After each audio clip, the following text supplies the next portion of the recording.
We're gonna play on my ping. Them. Yeah, catwall the inside of the building and kill them. Yeah, no, the Bangalore's out.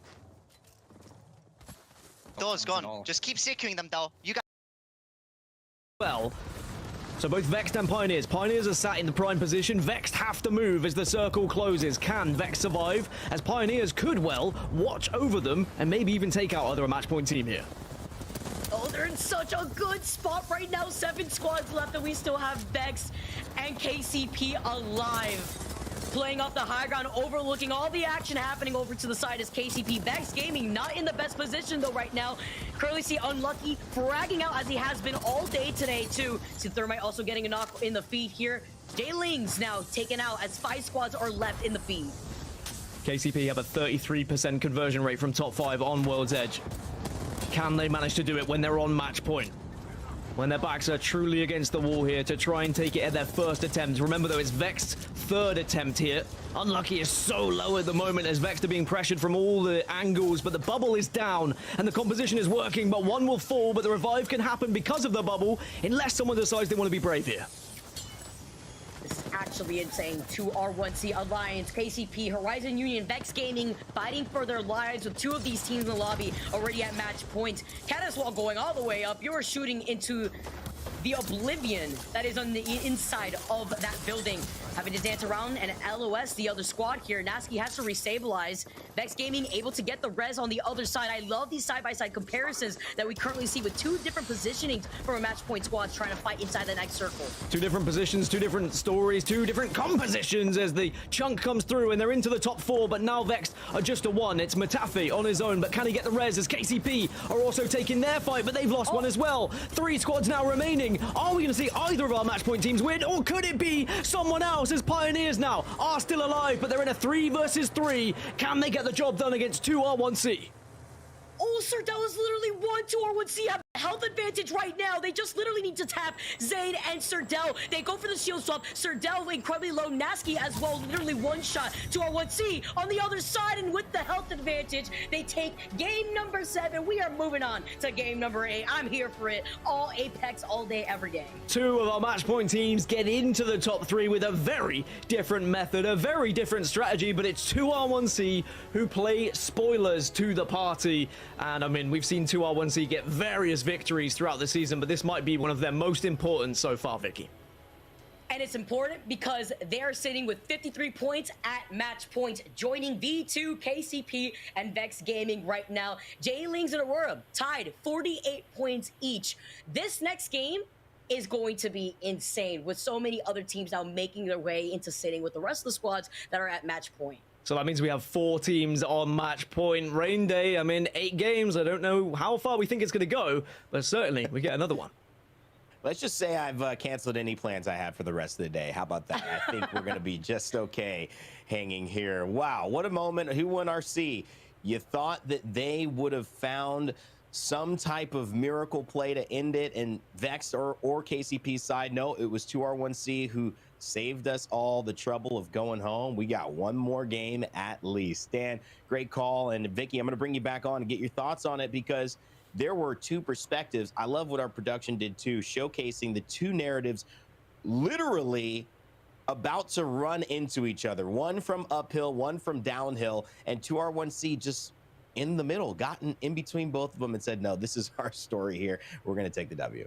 Their rotation just definitely helped them out. It also doesn't help that KCP were fighting Horizon inside of that building for so long. That fight was going on for a while they were also trying to maintain the high ground, the rooftop, to negate the approach from the other squads coming in from the low ground uphill towards their building where they were originally fighting. So I love this side-by-side because it tells the whole story, and it also highlights what Vex is going for with their comp. You look at the Caustic, you look at the Gibby, you know they're trying to settle down, bunker down, so that way they force the teams to try to contest them. And nobody wants to contest a Caustic gas trap that's settled down inside, unless they got, obviously, a Crypto and his EMP to delete those Caustic gas traps. But man, to add 2R1C now to the rest of the squads that are sitting at match points, and with so many other teams on that cusp, that's going to be crazy. Match 8, Rain, I mean, we are going the distance.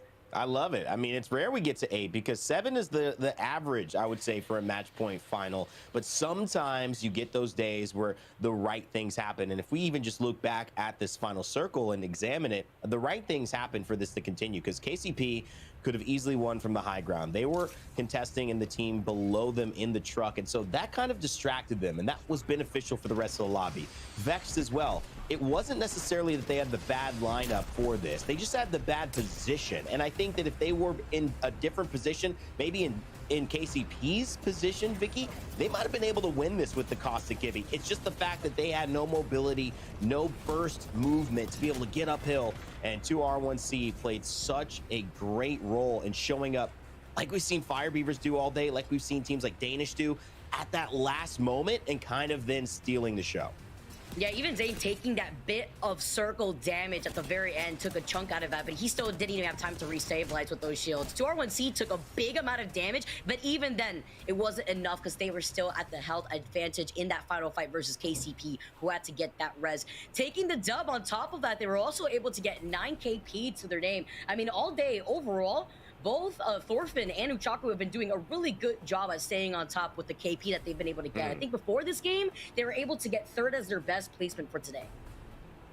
Notably, Pioneers and Vexed alongside Alliance and Fire Beavers are pretty much fighting for first place. It would be tough for Fire Beavers to do it, but I do think it's possible. Alliance, though, certainly trying to hold on to that. 2R1C fighting for something else to qualify for LAN, sitting in 9th place. So far, so good, stat-wise, showing that everybody's got a role to play, whether it's assists or kills. You go up and down the ladder. Either way you look, Vicky, Hyreka, Shako, and Thorfinn putting on a great show here in Game 7.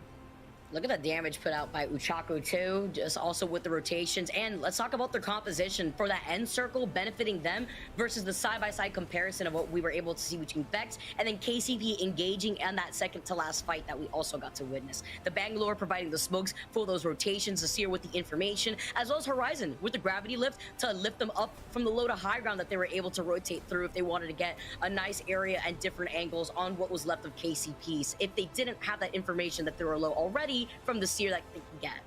Well, and in many ways, this is the lineup that kind of usurped this this Gibraltar meta that really, when you had the Seer, it disrupted a lot of Gibraltar, and then you had this Horizon and this Bangalore, and you had this aggressiveness that made the defensiveness Caustic and Gibraltar bring together not enough to withstand the black hole, the movement from the gravity lift, the Seer exhibit information, the Seer Q, focus of attention, all these things that just make teams playing aggressive have a little bit more of an advantage right now. It was a great try, though. I like that we're seeing teams change legend lineups. However, we're seeing teams also not really have back-to-back performances. V2's been very consistent. They got a 0 there. They're also a team on match point. Let's see where it stands, though, for our Game 8. Because after 7, it is Vexed, Pioneers, 2R1C, and V2 who can close out the day with 1 win. Just a win in this next game ends it all. And it would be a top 10 for Aurora, top 6 now for Aurora, which I think is huge. And J-Links Esports also having a really good one. Looking back at it, the Horizon Union, a team I highlighted, they're in 19th place. That is tough for them. They have to do something and do it quickly. All right. Big time moments here showing up. Game 8, we keep it rolling. And if you're watching at home, yeah, that's right. This is what the ALGS is all about. Somebody's got to win or we go again. Let's send it over to Mark and Vicky and get ready for Game 8 to see if it happens. Send it our way, Rain. We're ready for it. Game 8 is around the corner. Vicky, it is now at the point where when we get to an end game, we're doing our best to keep an eye on who's involved because there's multiple teams now finding themselves on match point. But that last game, you just felt that fight gets finished 2 or 3 seconds quicker. Maybe that was the game for KCP that they'll look back on and think, did we miss an opportunity there?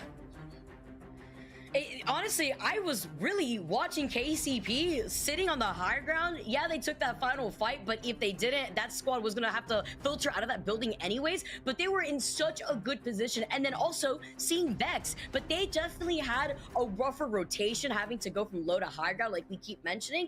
And then I was waiting with bated breath, looking at start a fight, unfortunately go down when they were literally, 3 points away from also meeting the rest of these squads at match point. Could have been a big deal for this team too. But with 8 games, you know, Mark, I'm not too surprised out here. We got Apex going down for the whole day, and I wouldn't have it any other way. It's very true, and I gotta say, I've been here since Poland. I know these things can go on a while, everybody, but trust me, every single game gets more and more exciting, and it just means that every single fight means even more for these teams. And it's just crazy, Vicky, to think how much, I keep reiterating, how much is going on in this lobby right now. It's not just about who wins Pro League, it's not about who wins regional finals, qualification for LAN spots, prize money, like every single kill that you get in this lobby, every single fight, placement, whatever it's going to be, contributes to your day overall. And I've got to be honest, I keep looking like the overall standings, like just to the side. I'm like, who's moving where now? Oh, ooh, okay, that's interesting. Okay, so anyway, it's all got to be resolved now, but we have multiple teams on match point as we head into World's Edge once again. Match number 8 is live. Let's waste no time. World's Edge flying overhead right now with so many of these teams that find more success and consistency on World's Edge versus what we see on Stormpoint. I want to see some of these squads that are on the cusp to meet up with the rest of these match point teams, because I am always down for a game number 9, but with so many other teams still now sitting at that match point line, you could expect things to get a lot closer, and you could expect the game to also slow down because a lot of the teams also want to be able to guarantee themselves extra point to also be in the top 10 to make their way into London. So as we see the teams drop in, we also see, once again, a little bit of its contest going over at Climatizer. That's going to continue, and I tell you what, it might be a little bit of a chance for both Vexed and KCP to have another go at this zone. It's going a little bit more north than what we saw previously, maybe a little bit of a survey camp ending here. So teams who can get those high rocks in and around the north side of survey camp here, Vicky, are going to be set up for a very, very strong performance. Horizon Union going to be one of those teams dropping here at survey and epicenter who should be in a good spot come end the game. Little glimpse of deja vu with this circle traveling over to the north side of Epi all over again.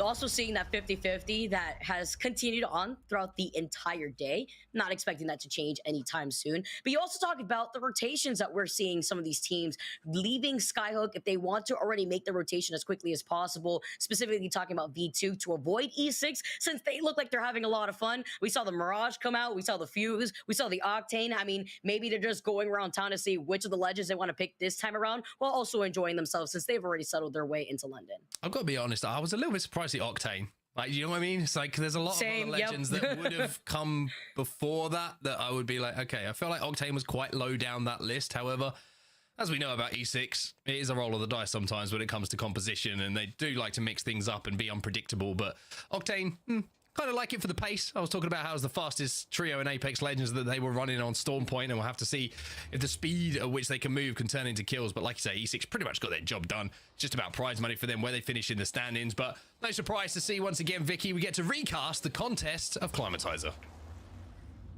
I love it. I like seeing chaos already from the beginning. I mean, I choose this all the time, especially with the charge rifle being the problem that it has been forever now at this point, as Bitfix are able to note where they're trying to contest them on the other side, dropping the sniper optic here while they try to loot the very back. Their POY foot actually contesting Vex off the rip. All right, talk about understanding what's at stake here for Vex, and they lose out on Tyler. They're also still sticking to the same composition with the double big boys. Well, for esports, I see you. Don't hate it, gotta be honest. If you're a Vex fan, you're screaming at your screen right now, but Vex might be able to get the reset here, and Foot Esports are gonna be able to overtake them, or are they gonna look to drop on this, Vicky, and maybe cause them even more problems? It looks like they are gonna get ahead of them. They did, of course, secure that KP, but Vex now have got a little bit of a change to their game plans. 19 squads remaining, as we did see our first team being eliminated, and that was Ascend once again dropping over at Dome. Well, Foot also trying to contest Vex and now getting away with the Skyward Dive. I'm pretty sure Vex is going to be able to get that third right back into this game, as they had made that rotate. Yep, they did. They get Tyler right back in. Nobody to contest him from either Lava City or Big Mod. A lot of these teams already quick with their rotate, thinking about GG, who are making that rotation away from launch site, Alliance, who take their time leaving Thermal Station, but at least Vex now can take some room to breathe and loot the rest of Lava City here. I mean, I've got to say, ooh, kills going down in the meantime. Pioneers on their rotation. Bitfix Gaming and Fire Beavers are going to be some of the victims of teams in and around the area. Bitfix Gaming were eliminated, but it's Fire Beavers in and around Fragment who are taking some damage in from Pioneers here. But look at this. What a risky moment this is for KCP. Cereals are down on either side. Can KCP escape this? That's the question. As Maestro make their rotation up the hill, Aurora inside a fragment, KCP should be safe for now. But very, very worrying moments, heart-in-mouth moments here for Pioneers fans. Especially seeing the performance we just saw in that last game. Hanging out on the outside, where you see Aurora settling down on top of that roof. They're going to be able to get some extra loot from these death boxes at their feet. Walking away with that 2KP here, looking for the W finally. They've been settled on match point for quite some time now too. But it's about this rotation into that next circle, how they want to handle this differently in comparison to previous game when they were rather quick and also taking that building north of Epicenter. I want to kind of go back to Vex because it's a clear game plan that they've got. They've obviously prepared for match point. They feel like Caustic Gibby is going to get them into positions to work and kind of convert on a match point opportunity, so to speak. But Gibby on Edge, you know, when the Gibby meta was at its highest, Gibby was a requirement for Edge teams to force their way in, to play without cover. And the fact that they are running that composition, even though they got slowed down on the rotation, it kind of plays into the hands of Vexed here. They can still fight in and around, and we saw how effective it was in that previous endgame where they had to fight uphill so hard. I love how you point that out because it literally plays into that game plan that they're working off of. And with the quick rotation there too, they're going to be able to ping what's happening over on the north side of Geyser. 2R1C just rotated outside of that northern building, north of Geyser, through that tunnel. We can expect other teams to meet up in that choke point by No Name to the southeast of Fragment East. So Vex Gaming could probably hear a fight, get involved themselves, and put themselves in a better spot if they want to take the eastern rotation to the high ground that is north of Overlook, because it'll also get them out of a lot of fights that are going to go down by Epi and into the northwest side from the squads that are exiting out of Skyhook in the northern rotation.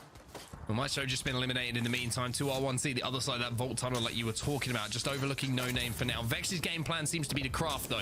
You can see them taking their time, and not too surprising to see that, considering that one of their players certainly probably doesn't have the loot that he wants to play with right now. So a couple of extra shield bats, certainly leveling up those Evo shields. Alongside the Gibby bubble, might be something pretty important for them to do if they're going to fight Edge and force their way in what looks like they're going to have to in this game. Can we talk about the L-Star, though? I mean, we're seeing everything today.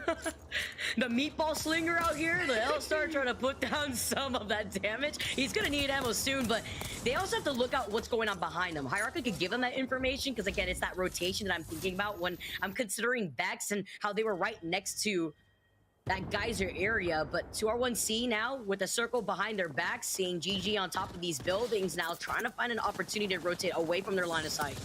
Hardekin's getting pushed here. You can see him taking a lot of damage, but he gets the first knock onto Thorfinn here from 2R1C. So a 3v2 in and around No Name. Vex may be thinking about having a little look at this. They're going to be moving through the choke just outside of Geyser, kind of wrapping around from that vault tunnel. So the longer that this fight goes on here, Vicky, the more likely Vex are to think about getting involved. But 2R1C seem a little bit stuck in this position. And it's kind of shown by your screen right now. Zako trying to do what he can, but Leogri's going to clean him up. Hyaka is out of there. So that's none of my business real quick as he's trying to find an opportunity, but look who's waiting for them outside of the circle. It's Vex, but they're split up a bit here. I think it's only Matafi